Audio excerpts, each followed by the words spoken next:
David Otero, it's an absolute honour to chat with you. Thank you so much for having us over at your studio, and thank you so much for your contribution to the Heaviness in Metal Music Production project. First question, I know it's a really broad one, but what is heaviness to you? Well, first off, thank you. Thank you again for coming all the way and inviting me to be part of this. Very honored. And yeah, heaviness is it's quite the question. It's so wide-ranging and can mean so many different things to different people and in different scenarios, I suppose. That's a hard one to pin down, just one meaning to sum up so succinctly like that.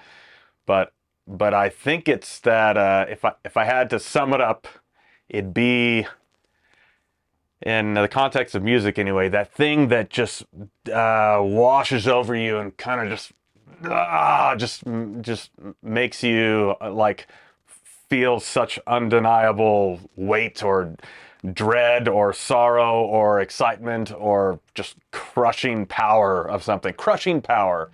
That's probably the best one of those that I just came up with. Yeah, it's hard to sum up, but it's a feeling and you kind of know when it's there, I suppose. Absolutely, and so yeah, obviously that'd be different for different people Yeah, as well. Yeah, for sure, for sure. And do you feel that heaviness is limited to metal music, or it is relevant to other genres? Yeah, and music, I feel like it's not definitely not just metal. I mean, metal focuses on it maybe more than other genres do. It's kind of like a primary point, you know. I mean, if you ask a typical metal songwriter what they're going for, heavy is probably going to be in the first like 2 or 3 descriptors, which maybe isn't the case for other forms of music. But it doesn't mean that other forms can't get there. I mean, the first thing that comes to mind was honestly like forms of industrial or like electronic music can get really heavy, and in some ways are kind of cheating because of those electronic sounds are just really easy to get that punishing bass, you know, which is kind of one of those fundamental qualities. And then, you know, they're like elements of classical music that can be heavy in a weighty, sorrowful sense of the word. And by maybe taking a longer, more progressive path to the point of the song that just drops into this sorrowful or just unbelievably dark, weighty element, you know, you can kind of get the sense of heaviness, even in a more extreme fashion, honestly, if you really take your time getting there. So it's definitely not only metal. So obviously you're talking about different forms that heaviness can take. You're talking about, you know, sorrow or immense power, Yeah. or energy. There's obviously these different forms that heaviness can take. Before we started filming, we were listening to lots of different productions that you've worked on with different influences. We're listening to with the more of the doom metal, and then Chemist with some of the more traditional metal influences. Yeah. And reflecting from the early days of Sabbath right the way through to Lorna Shore, for example, how do you feel heaviness has changed over that half century? I would say maybe not so much changed, but expanded in meaning. Because obviously, like those original, you know, like the original Black Sabbath songs are just as heavy now as they were back then. But there's elements of metal music anyway that you know, those listeners in the 70s probably couldn't have comprehended, and maybe wouldn't have even been technically possible at the time. So those original heavy, you know, roots of the genre are still just as heavy today, but I feel like those roots have grown into a tree and perhaps even an orchid of heaviness. And it's pretty interesting that bands are still managing to sort of take it in new directions, but it still invokes that feeling, that heaviness, you know. And that way that bands are taking it in new directions and expanding all the time, what are I know it's another really broad question, but what are the elements that when a listener is listening to heavy music, what are the elements that provide and deliver heaviness to the listener? So obviously, as a mixing engineer producer, I'm gonna say production's a big part of it. It's definitely not the only part of it, but it needs to be paired. The production and the mix need to be paired well with the song, and like the two of those things kind of like deliver the emotions to the listener. And heaviness is one of those emotions, as well as a multitude of other feelings that you can kind of wash over a listener or a fan. So that's one thing. Closely related, but tangent to that would be tones. So it's like guitar tones, tuning, a lot of that kind of bridging between the songwriting and the song structure. And then like the other thing is the song structure, because you can't always. It's like if you're looking for that peak heavy moment of a song, often it's pretty tricky just to jump right into it. You got to set up the listener, so that goes to the song structure element of it. Work your way towards the part, and when it finally gets to that drop, you're primed. The production, everything is working together to just like completely just destroy someone. So that sense of anticipation and almost delivering the like leading up to the punchline where something drops. What are your observations about performance speed and heaviness, and those kind of the context within those parts are delivered from a performance speed perspective? Yeah, it's tricky because obviously things of all tempos can be heavy. Um, but I guess it's got to be set up right, and that's like goes to these like different forms of heaviness, I suppose.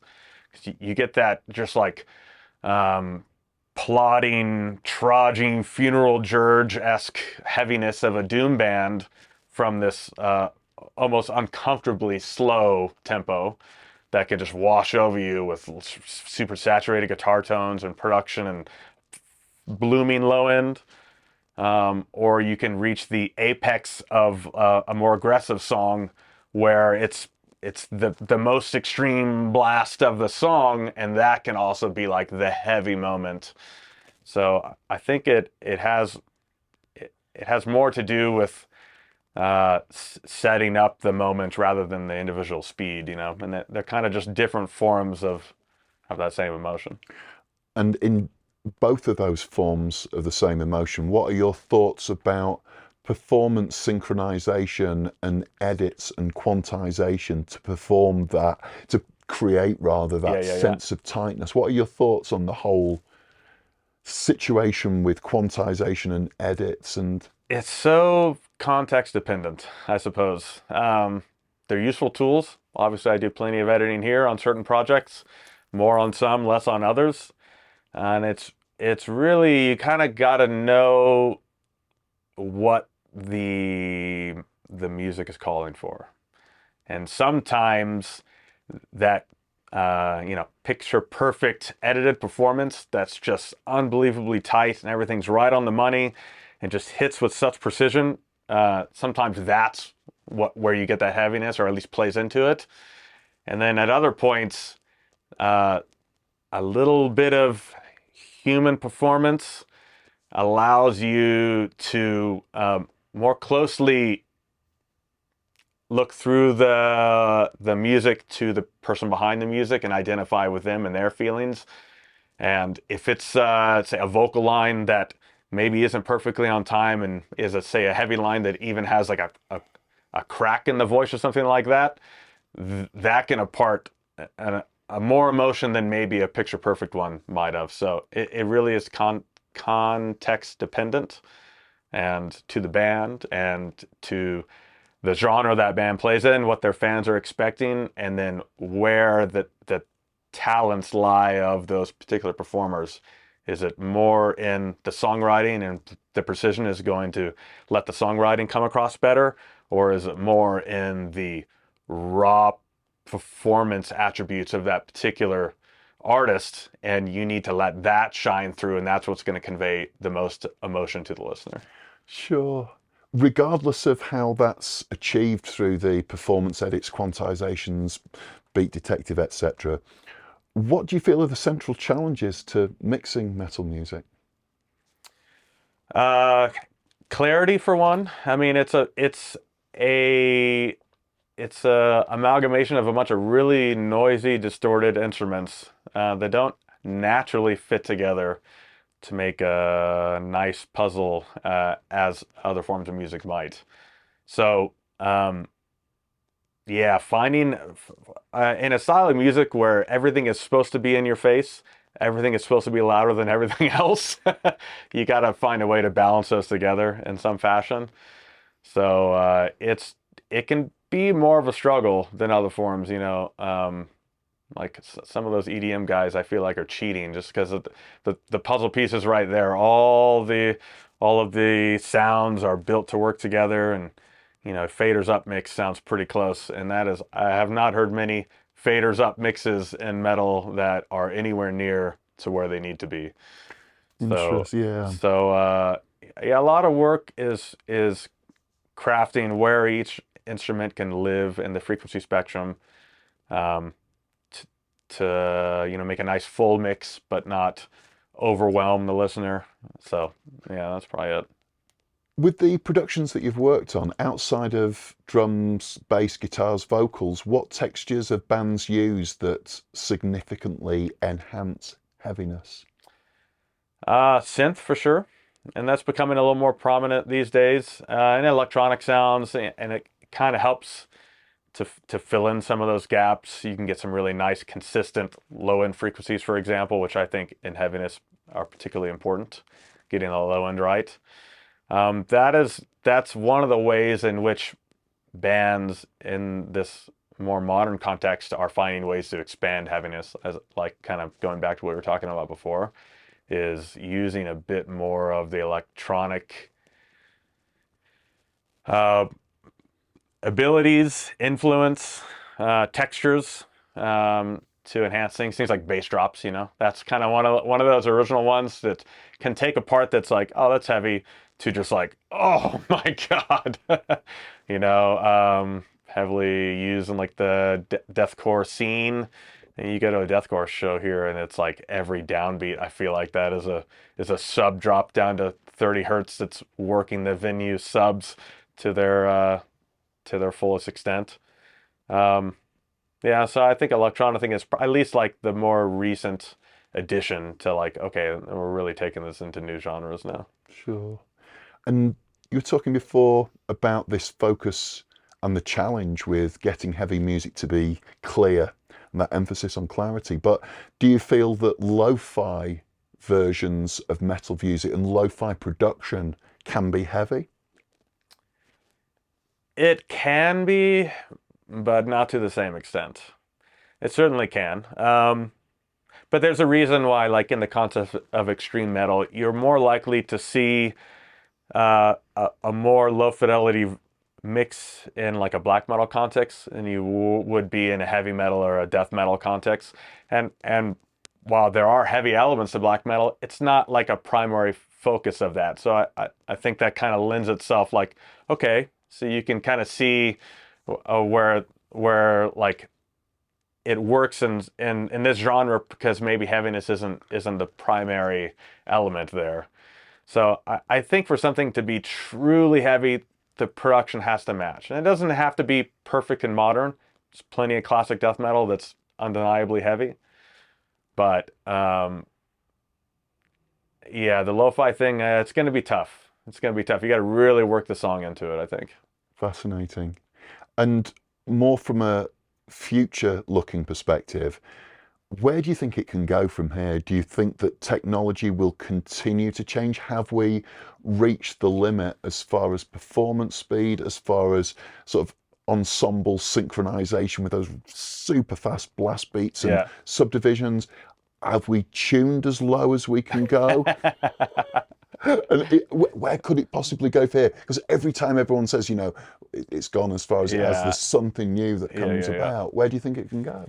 You know, it's hard to predict the future, but I have no doubt that there is some artist out there now that's got some idea brewing to bring something new to the fold, you know, and I don't know if it's going to be tuning lower or playing faster or having an even bassier bass drop. I mean, like some elements we have reached the limits of, you know, just like in a physics sense in almost some ways, but that's one of the beautiful things about metal music is it's such a young genre that we're still like kind of in the infancy, you know. So there's a lot more to happen, and it's to be a fan of it at this time period is pretty cool.